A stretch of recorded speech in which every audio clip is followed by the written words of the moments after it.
darating pang araw. Si Bagyong Goring nanatili pa rin sa Philippine Sea. Nasa layong 260 kilometers silangan ng Tuguegarao City, Cagayan. Napanatili ang lakas ng hangin malapit sa gitna ng bagyo na kung saan umaabot ng 155 kilometers per hour, samantala ang pagbugso ng hangin ay nasa 190 kilometers per hour. Inaasahan po natin itong kilos pahilaga sa bilis ng 15 kilometers per hour. At yun yung nakikita, patuloy pa rin na hinahatak ni Goring ang habagat, kaya itong habagat ay nakaka-apekto sa malaking bahagi ng ating bansa. Samantala, may isa tayong bagyo na sa labas ng PAR, sa siyang tropical storm na may international name Haikwe. Ang lakas ng hangin ito malapit sa gitna ay nasa 65 kilometers per hour, ang pagbugso nasa 80 kilometers per hour. Ang layo ng sentro ng bagyo sa ating bansa ay nasa 2,205 kilometers silangan ng Northern Luzon. Malaki ho yung tsansa na pumasok din itong bagyo na ito, yung tropical depression na nasa labas ng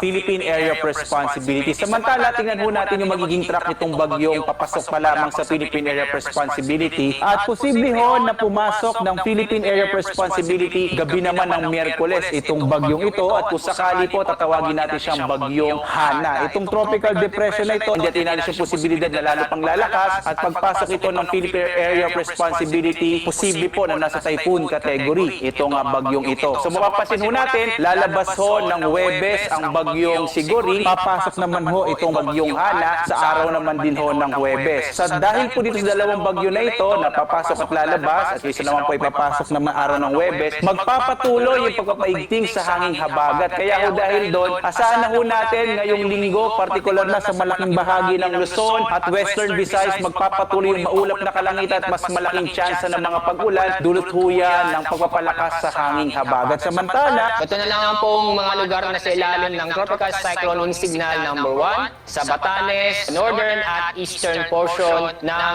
mainland Cagayan, kasama ang Babuyan Islands at eastern portion ng Isabela. So sa mga lugar po dito ay makakaranas pa rin mga kalat-kalat na pag-ulan at magkasamang pagbugso ng hangin. Dahil sa bagyo, minasam pa rin tayo na heavy to intense na pag-ulan sa Babuyan Islands at sa northeastern portion ng mainland Cagayan. Araw ng Martes, minasam pa rin na heavy to intense na pag-ulan sa Batanes, Babuyan Islands, northern portion ng Cagayan, Apayao at Ilocos Norte. Sa Miyerkules, ito, ibig sabihin ito, torrential na pag-ulan sa Batanes, intense hanggang sa torrential na pag-ulan sa Babuyan Islands, heavy to intense na pag-ulan naman sa northern portion ng mainland Cagayan, Apayao at Ilocos Norte. Samantala, minasam pa rin tayong malakas na pag-ulan sa ibang bahagi ng ating bansa dahil sa habagat. Minasam tayong heavy to intense na pag-ulan dulot ng habagat sa Zambales, Bataan, Cavite, Batangas, northern portion ng Palawan, kasama ang Calamian at Puyo, Islands at Antique. Intense hanggang torrential na pag-ulan sa Occidental Mindoro. Araw ng Martes,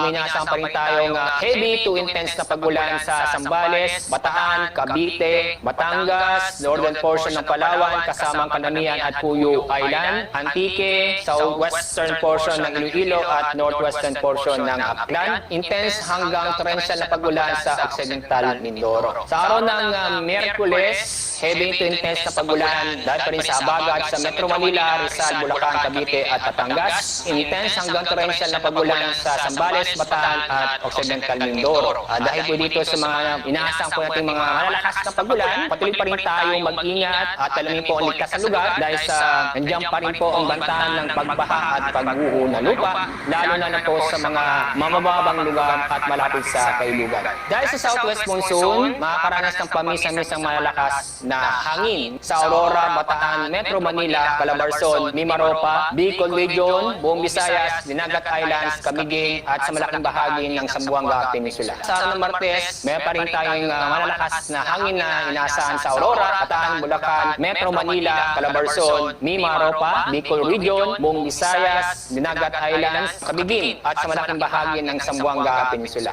Sa araw ng Miyerkules, inaasahan pa rin tayong pamisa-misa malalakas na hangin dahil sa habagat sa Aurora, Bataan, Zambales, Pampanga, Bulacan, Metro Manila, Calabarzon, Mimaropa, Bicol Region at sa malaking bahagi ng Visayas. Dahil dito, dahil sa malakas na hangin, dala ng habagat. Meron tayong gale warning, ibig sabihin, inaasahan tayong matataas na alon, dulot ng bagyo at southwest monsoon. Yung po napapansin, 6.5 meters, concentrated po yan sa ibandang northern Luzon. The rest of seaboards ay inaasahan po natin mataas ng alon, abot ng 4.5 meters. So, ito yung mga lugar po na sila ng gale warning. Yan po sa Isabela, Batanes, Cagayan, kasama Babuyan at Calayan Islands, northern coast ng Ilocos Norte, Aurora, Bataan, Zambales, Palawan, Romblon, Marinduque, Occidental Mindoro, Oriental Mindoro, Batangas, Quezon, kasama Pulilo Islands, San Juanes, Camarines Norte, Camarines Sur, Albay, Sorsogon, Masbate, kasama Borges Island, Antique, Aklan, Capiz, Iloilo, Guimaras, Negros Occidental, kasama na rin ang Bohol, Siquijor, Cebu, Leyte, Southern Leyte, Northern Samar, Samar, Eastern Samar, kasama rin ang Negros Oriental, Zamboanga del Norte, Surigao del Norte, Misamis Oriental, Camiguin, Agusan del Norte at Dinagat Islands. So itong mga lugar po nito ay inaasahan pa rin natin na matataas ang alon, kaya automatic pong bawal pumalaot natin magbabayan sa mga lugar na ito.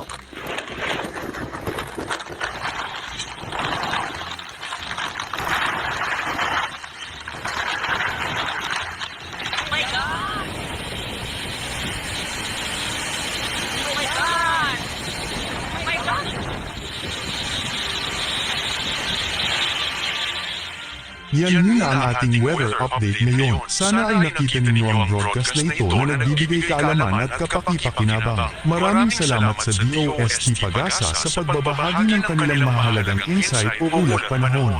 Samahan kami sa susunod para sa higit pang mga weather update sa ating bansa at manatiling nakatutok sa weather update ng bansa.